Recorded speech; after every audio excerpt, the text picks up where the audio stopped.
The texts always come between midnight and 3 in the morning. Always from Harry. Always some version of the same message. I miss you. I'm sorry. I was stupid. Can we talk? My name is Charlie Brooks, and for 8 months I have been receiving drunk texts from my ex-boyfriend who broke up with me because dating a femboy was too complicated for his straight friends to understand. I should have blocked his number after the first one. Should have deleted every photo and memory and trace of him from my life.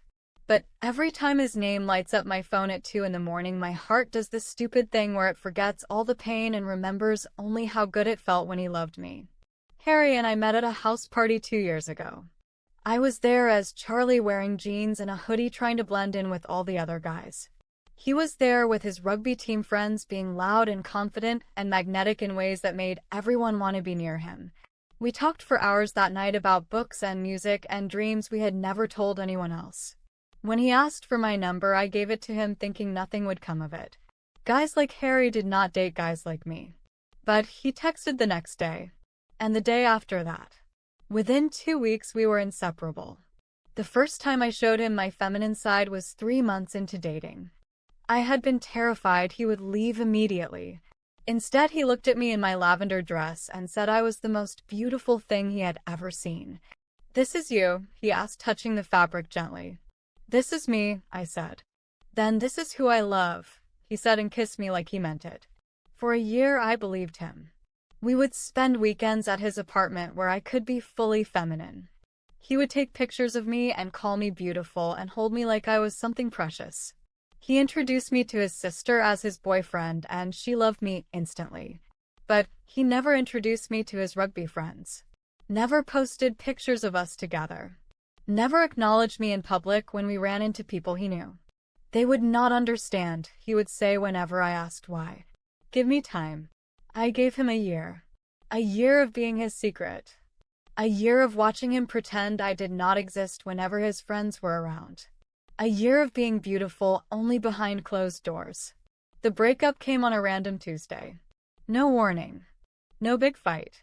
He just sat me down and said he could not do this anymore. "Do what?" I asked. "Explain you to people. Deal with the questions. Handle the looks when I tell them my boyfriend wears dresses. So you are embarrassed by me?" "No," he said, but his eyes said otherwise. "I just need someone easier. Someone who fits better into my life." He started dating a girl named Jessica 2 weeks later. Posted pictures of them together all over social media. Brought her to rugby games and parties and all the places I had never been allowed to exist. I blocked him everywhere except his phone number. Told myself I was over him. Told myself I deserved better than someone who loved me only when nobody was watching. Then the drunk texts started. The first one came 3 weeks after we broke up. "I made a mistake. You were perfect and I ruined it." I did not respond. The second one came a week later. "Jessica is nice, but she is not you. Nobody will ever be you." Still did not respond. By the 5th drunk text, I started responding. Just short messages like, "You made your choice," or "Leave me alone." But responding at all was a mistake because it told him I was still reading his messages. Still caring about what he thought. The texts continued for months. Sometimes weeks would pass with nothing. Then suddenly at 2 in the morning my phone would buzz, and it would be Harry telling me he missed me. That breaking up with me was the biggest mistake of his life. That he wished he had been braver. My friends told me to block him. My therapist told me these texts were keeping me stuck in the past. Even I knew I should cut him off completely. But some part of me kept hoping that one day he would mean it. That one day he would show up sober and ready to choose me for real. Last night the text was different.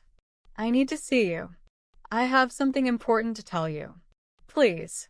I'm begging you." Against every bit of common sense, I agreed to meet him. Told myself it would be closure. Told myself I needed to hear whatever he had to say so I could finally move on. We met at the same coffee shop where we had our first real date.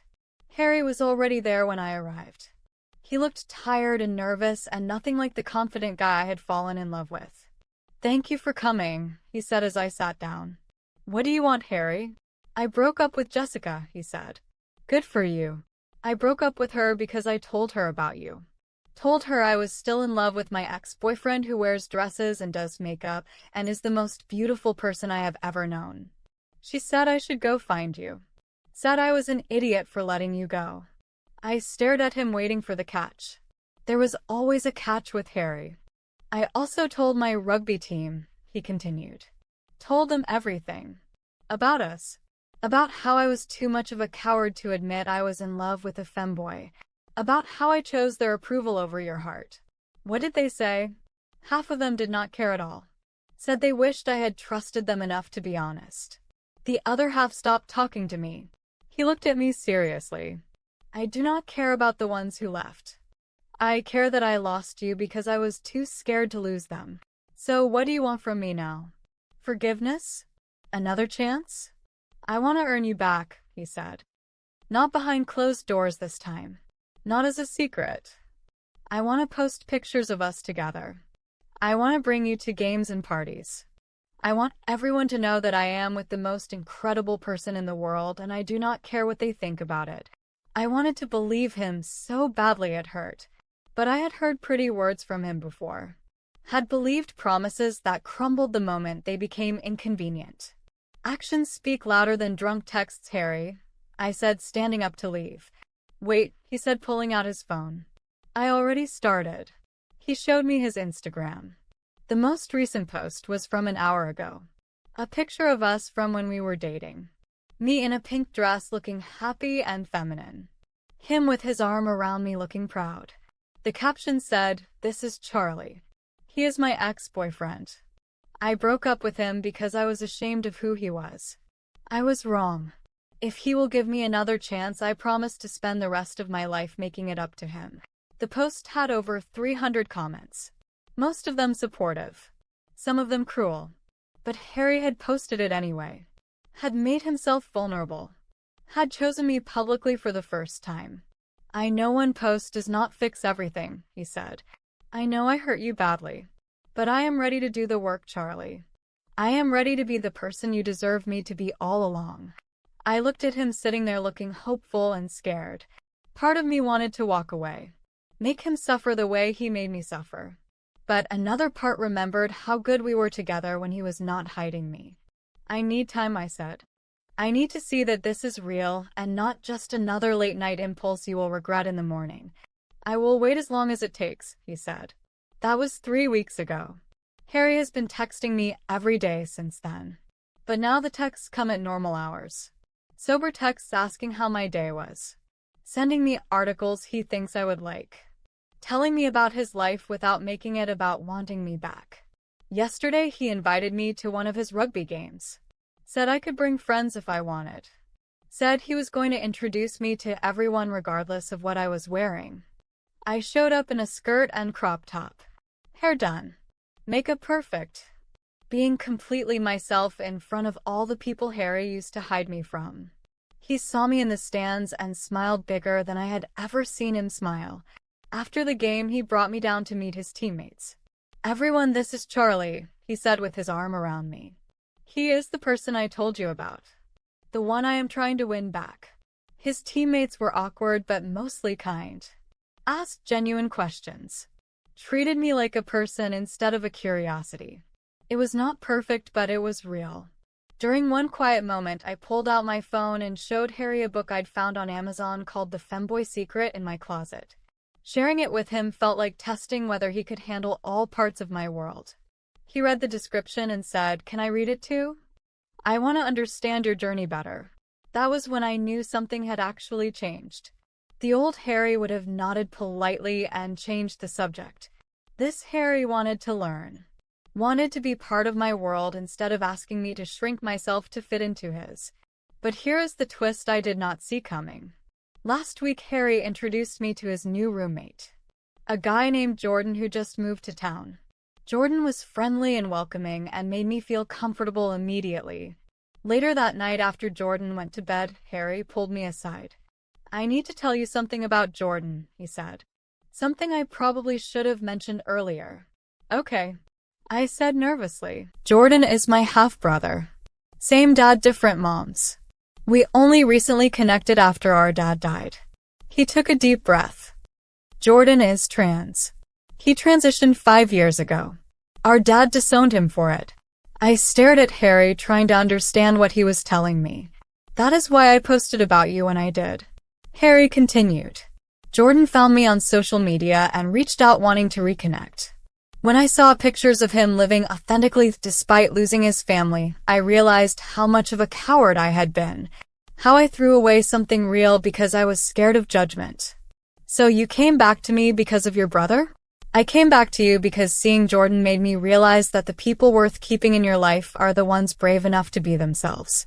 And I wanted to be brave enough to deserve you. Harry did not just decide to stop being ashamed of me. He discovered that authenticity runs in his family. That someone he loved had suffered for being different. That he could either repeat his father's mistakes or become someone better. I am a femboy and my ex still texts me. But now the texts are invitations to build something real instead of late-night apologies for keeping me hidden. Now when he says he loves me, it is in public where everyone can see. Now when he holds me, it is without shame or hesitation. Sometimes people change not because we beg them to, but because life teaches them lessons they were not ready to learn before. Sometimes love gets a second chance when both people have grown enough to handle it. Harry and I are taking things slow. Learning to trust each other again. Building a relationship where I never have to hide and he never has to pretend. And his brother Jordan has become one of my closest friends. Someone who understands what it means to lose people for being yourself. Someone who reminds both of us that living authentically is always worth the cost. The drunk text stopped. But the love that survived them might be real this time. If you enjoyed this story, you can find more like it in my Femboy and Cross-Dressing Stories bundle. 5 complete stories available now on Amazon for just $4.99. Until next time, keep exploring, feeling, and becoming who you are.